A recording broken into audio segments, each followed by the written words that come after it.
What's good, everybody? It's Big Game James. We back in these streets. Like I said, we back in the real streets. Gotta make another run. I gotta run to this post office. Gotta do a couple things for the store.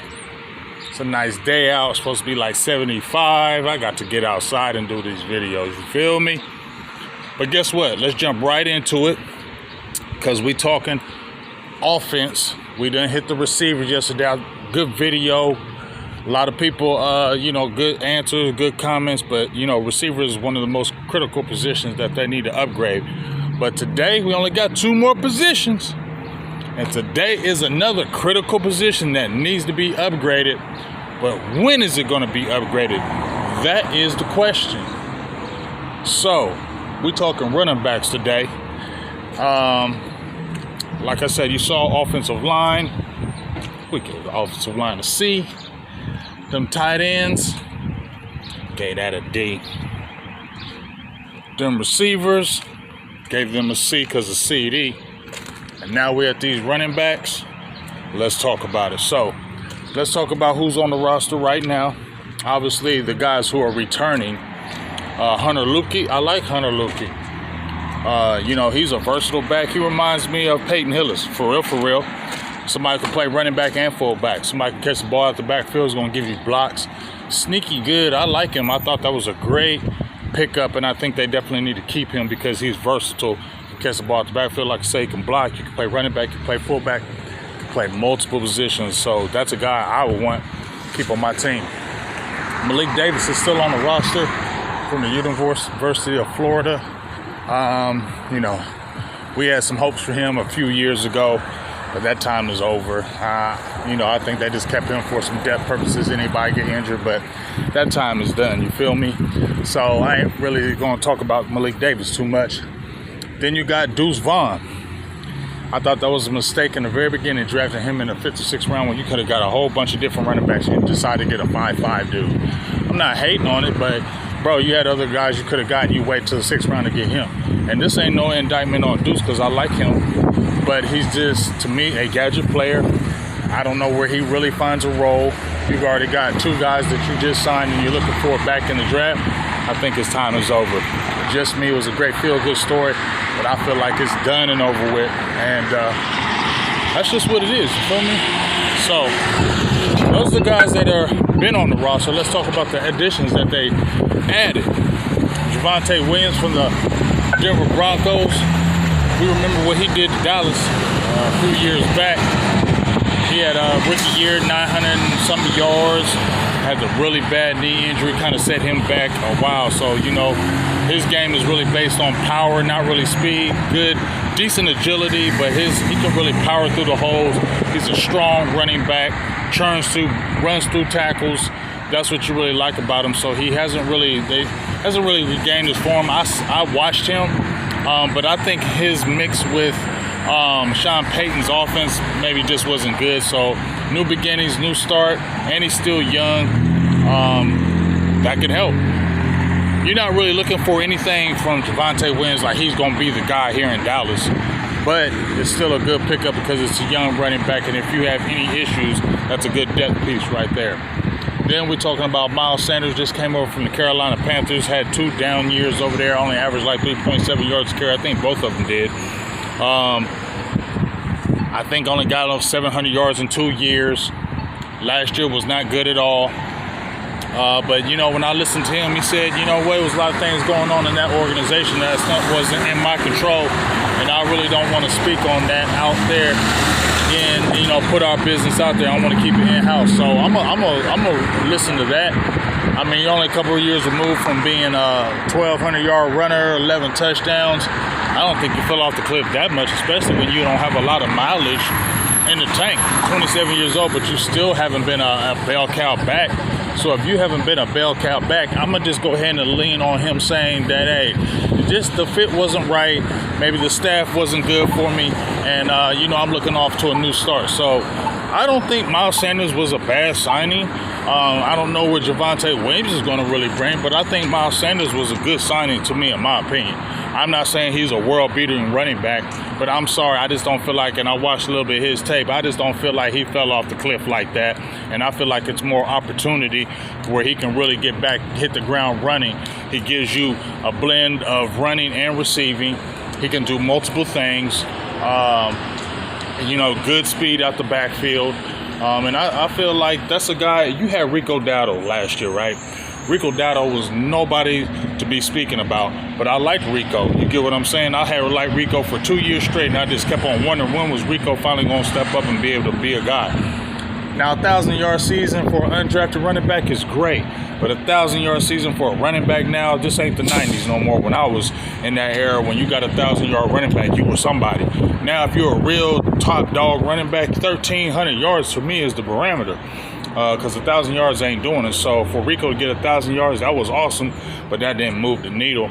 So if you're talking about a Miles Sanders who you upgraded and a Javonte Williams and you lost a Rico Dowdle, I feel like the running back room, according to what you lost and according to what you added, is in better shape. So that's the only reason why I'm going to say that.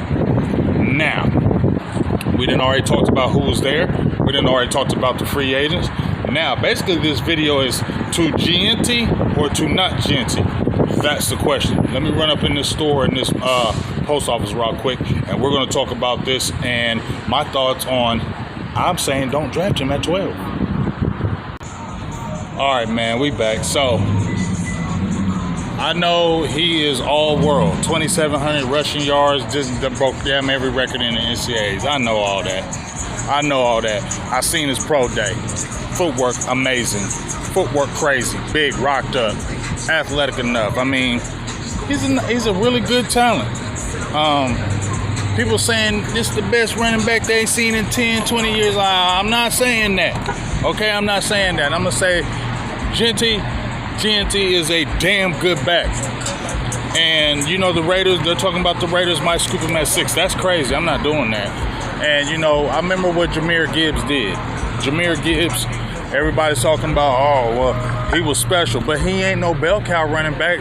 Gibbs is, and Gibbs is on that team. That's dope. I'm not saying that ain't nasty. You got that speed element, but you got another guy with him. You didn't make him the guy. You weren't picking him at no 10 or 12 and making him the guy. He weren't. He's not the guy. Like, he's good in a two-fold backfield. You feel me? And now you talking about getting Jeanty. That's good. That's good. But I don't want him at 12. I don't want him at 12 because when you first see this video, you're gonna see 24 running backs in this video. 24 of them. I'm gonna say 16 is legit. You feel me? 16 of these backs are legit. So all I'm saying is, everybody talking about this man is all world. He's the world's greatest running back you ever seen in your total life. And if you pass on him, you making a mistake. I don't care. He played at Boise State in that conference. Ezekiel Elliott was a dog, right? Ezekiel Elliott was a dog. I don't care what you're saying. They picked him at 4. What did Dallas do with Ezekiel Elliott? When they lost that game in 2016, Ezekiel Elliott did make a difference in that 2016 year because it helped Dak Prescott. But what gave up? What lost the game? Defense. What I've been talking about, that defensive tackle, all that defense, right? Because remember, they got down in that game, right? They got down in that game. So Ezekiel Elliott became a moot point. You was talking about using the running game, but when you got jumped on 21-3, you weren't running the ball with no more with Ezekiel Elliott in that playoff game against Green Bay. So he became a moot point, and your defense gave it up. 2018, when you had Ezekiel Elliott, when he had another one of his best years, because you look at 2017, 2019, 2020, that's when the fall off was really starting to happen. 2016 and 2018 were his super prime years where he went real nutty. What happened in 2018? You had Ezekiel Elliott then, that great running back. What happened? Defense gave it up and you lost again. So that running back didn't really make that big of a difference. It did. It helped your quarterback. But was that the turning point? No, you still need a defense. So what I'm saying is, if you draft that running back at 12, you got 2 picks left, the second and the third round. Come on, dog. You still need to address receiver, defensive tackle. You must address it. This offensive line, because here's the thing: you can get Jeanty, but when Ezekiel Elliott came over to Dallas, the offensive line was still damn good. right? You still had a lot of the Great Wall of China right there. You still had a lot of those guys that were still in their prime that were blocking for him. That's why you picked up an Ezekiel Elliott, because your offensive line was already established. So you was like, okay, we can go ahead and get that running back because we already got a dog offensive line. You don't got no dog offensive line. So you don't know if Jeanty gonna come in and turn up like that because your offensive line is in flux right now. We just talked about it a couple days ago. It's in flux. You just lost Zach Martin. You don't have him no more. Terrence Steele is... You got like Cooper Beebe. You like Tyler Smith, but Tyler Guyton, you don't know. So there's a lot of unknowns on our offensive line. So for you to pick a running back at 12, I don't care who Jeanty is. I don't care. Your offensive line is not great right now. It's in flux, and you're going to pick him just because everybody's saying in the world he's the world's greatest running back you ever seen in your entire life. I just can't lean on that, dog. Not when there's so many other guys out there. I told you, Travion Henderson, I love him. That Tootin, I picked him up in the draft. I mean, if you want to go a bell cow, you get Judkins, but you ain't got to wait till you ain't got to do that in the first round. I don't really want him because he's more of a battering ram, and he has to have an offensive line for him to be really good, in my opinion, because he's a north-south runner. He don't have nothing to imagination when he's running. So offensive line's got to be great for him. You know what I'm saying? There's too many other running backs. Devin Neal, Giddens, Martinez. Man, there's just too many of them that you have to jump out there and get a Jeanty at the 12th pick. No, you forcing it, dog. You got other things you need to worry about than getting that running back at 12. You can get you a dog running back later. You need to address other things. I told you, I'm still on the trade back thing. Trade back, get that receiver, and then load up on some defense and get your running back then. Don't feel like you got to get him at 12. I'm hoping the Raiders scoop him. I'm hoping the Raiders take Jeanty, because that means the Cowboys can't get him and they feel like, oh, Raiders didn't get him, we got to get him now. No, you don't got to get him. I think he'll have a good NFL career. Let's see if he has that special career that everybody's talking about, because people talking about he's going to be special. I need to see that. I need to see that going to the pros. I'm not saying he's not going to be good. I think he's going to be good, but I don't know about special. That's just me. Be totally wrong, but I don't know about special. We'll see, though. But at the end of the day, you can not have that special running back and have a damn good running back paired with another running back, because it's been proven in the league that you can win with multiple backs and running back by committee as long as you got some really good backs. You need some receiving capabilities, and we already talked about that receiver position needs to be upgraded. But for you to reach at 12 and go get you a running back, that's just not cool to me. It's not good. So I don't want him. I've been saying I don't want him, and it's nothing indicative on his talent. I think he's a dog running back, but I'm not picking him at 12 because there's too many things to address. Your offensive line is not where it needs to be, so you don't even know if he's going to hit the ground running. You can get somebody else. You already got a couple backs that you picked up in free agency. One, they're not terrible additions that you added.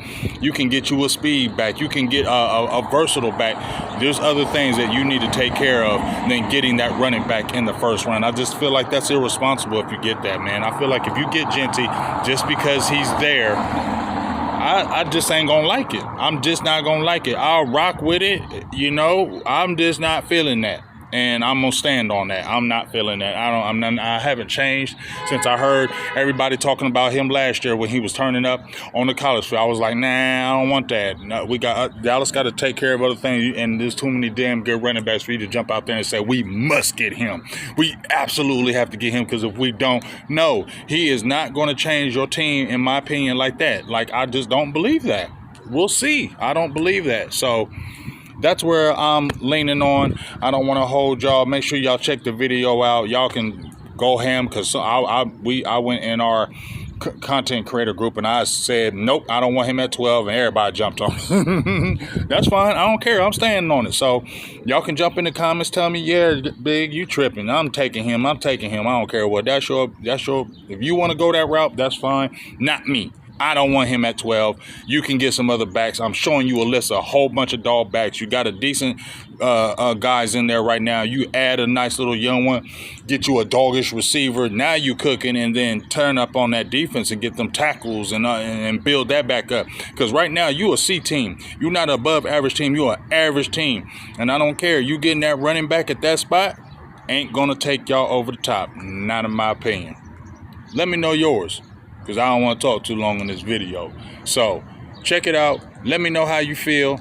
And you want him at 12? If he's there, let me know. Big Game James, I'm out. Peace.